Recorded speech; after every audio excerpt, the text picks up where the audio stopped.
Welcome back to Foxy TV, episode 125. This episode is around the cost of home staging.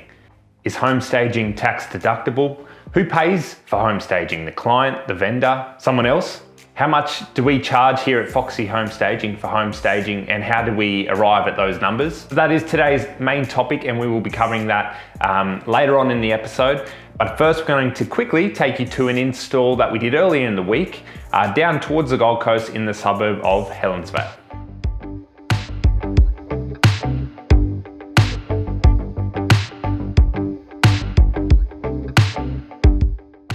We are here on site. We are in Helensvale today, and I thought I'd show you a little bit of our install. It's a beautiful renovated property. So we've gone with, I would say, a trendy coastal. So still lots of blacks, but very light colored, some beautiful coastal artwork. So come on and have a look. So we've got beautiful open kitchen and dining, beautiful renovated kitchen as well. So want to play to the open layout, so making sure it feels very open and inviting when people walk through. So I will pop the couch to the side, and then some beautiful low occasional chairs that make it feel really open and don't interfere with the space. We do have an outdoor setting for outside, but there's still to these renovations. So it's currently occupied by some planks of floor. So we've just popped that to the side, and they'll pop that in there ready for photos.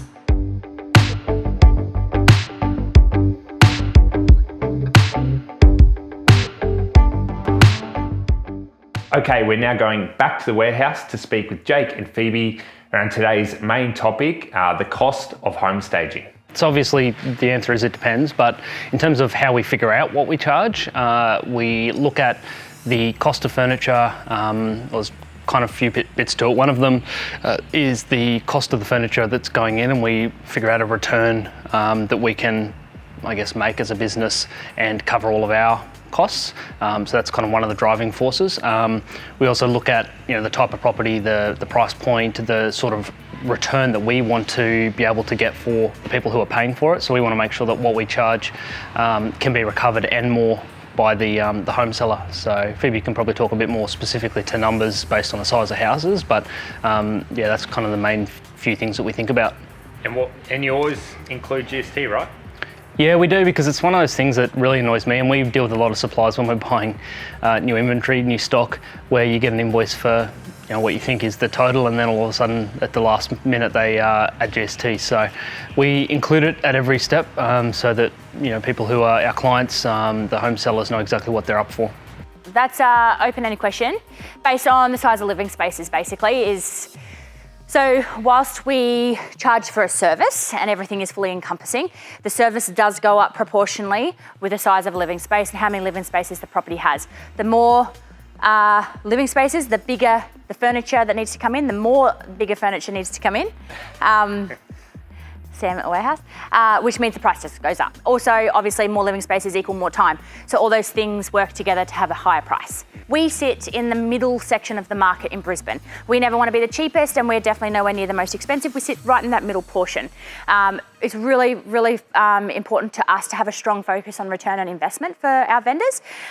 Owning our furniture gives us that capability to make sure that return on investment is there for those vendors.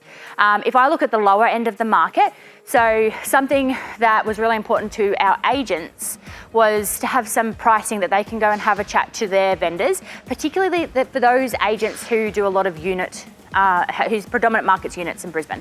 And we do a lot of work for those agents who are CBD based and doing a lot of units. So those agents just want to be able to go and talk to their vendors and say, this is what the price is going to be. And we can do it because there is the same amount of furniture that basically goes into every 2-bedroom apartment. You're going to have the same amount. Same in the living room, you're going to have a little dining space, you're going to have a little outdoor 2 beds with the bedside tables and all the fluff. It's the same. So we've come up with our packages. Our one bedroom package starts at $2,200, so $2,200 including GST. Our 2-bedroom package $2,500, and then our 3 bedrooms $2,900. I can be as open with those prices as I can because it's literally listed on our website. So their prices we give them to our vendors and to our agents. They can go and have a conversation. It's an 8-week hire. It covers everything it needs to. There's nothing added on extra because I hate it when businesses do that. From there though, I can give indicative pricing. 3 bedroom, 1 living would be 3.5. We then move up to a 4 bedroom, 2 living, but then I start giving price brackets. I can't give exact pricing because generally those second living areas, well, is it a combined dining living? And it's basically, we're creating a combined space, and then you have a dedicated media space, but maybe you've got a dedicated formal space, a separate dining and a separate living. So all those factors I need to see them. So that's where I give price brackets for the bigger the property. So a 4 bedroom, 2 living area property for us is going to sit between 3.5 and 4.5.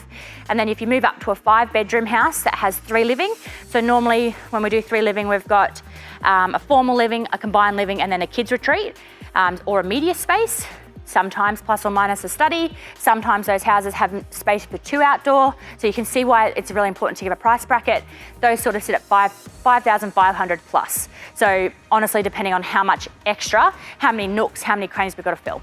So that's where our pricing sits. It depends. We've had a few different versions. For the most part, or the majority would be the actual home seller pays, so they're our direct clients. We have had some where the agent will pay on behalf of the home seller, whether that's because that agent wants to win the listing or is covering marketing expenses. We've also had some where the agent might pay up front and then they'll get reimbursed upon settlement by the home seller. And that's one that we have as well with our Foxy First Class. The home seller pays, but they don't pay until settlement, and they do that all through the settlement process.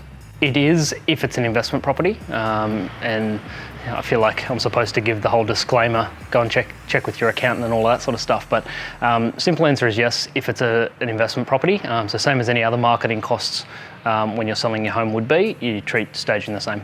Extensions, something I hate charging. Part of business though, so basically for us, it's not very scientific. We just divide the price by 6 and round it down to the nearest 100. So basically the idea is that we don't have to charge that. That's why we do an 8-week campaign, because almost all of our properties have unconditionally sold by that point, particularly at the moment. The one that we've just had to charge our very first extension for the entire year on, it's an inner city unit where there is, well, it's unit number 1,306. So there is a bulk of those units on the market. So there's so much competition, they're all the same. So that's why that one hasn't really moved, I think. But yeah, so we do 1-week extensions, or we do 4-weekly extensions where we give them 1 week for free and just try to work with them.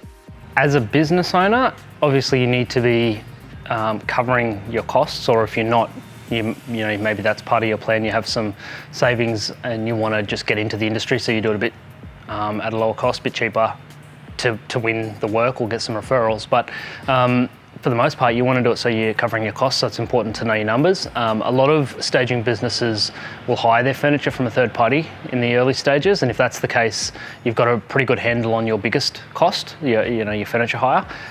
So then it's a matter of taking that plus whatever percent you need to cover other logistics or warehousing if there is something, or those sorts of things. I don't think that, when we started, we didn't think too much about what other people were doing other than having a vague idea of where we were sitting, and we kind of got that because over time you see that you're quoting against other businesses and you start to get feedback from people. So you start to get an idea of where you sit and whether you need to be higher or lower to kind of match your competitors. So as a starting point, it's one of those things I think people might, in the industry when they're starting out, overthink a little bit and worry too much about. Just put your numbers together, try and understand whether you're making money or not on a job, and you can always adjust it. I don't think it's one of those things that's set in stone. So have you raised your prices over 4 years of business? To be honest, we haven't, other than maybe, the short answer is no. There might have been small increases in a couple of types of our, we do a couple of packages where we say, it's a certain price point for all 2-bed units, 2-bed 1 living units. So we might have had a small increase on a couple of those over the period, but we haven't really increased, and it's something that as a business we'll be looking at. But at the same time, we like where we sit in the market, and we're profitable. We've built a lot of relationships. We've got a big team now to do everything. So as a business, our business model, the price point works well. That'll do it for this week's Foxy TV episode. If you have questions about anything mentioned in today's episode, leave them in the comments section. We'll do our very best to get back to you as soon as we can. Sometimes we do take a little bit, especially on YouTube. Those notifications sort of get lost a little bit, but I always go back through them and make sure we get a reply. So yeah, thanks so much for watching, and we'll see you back here next week.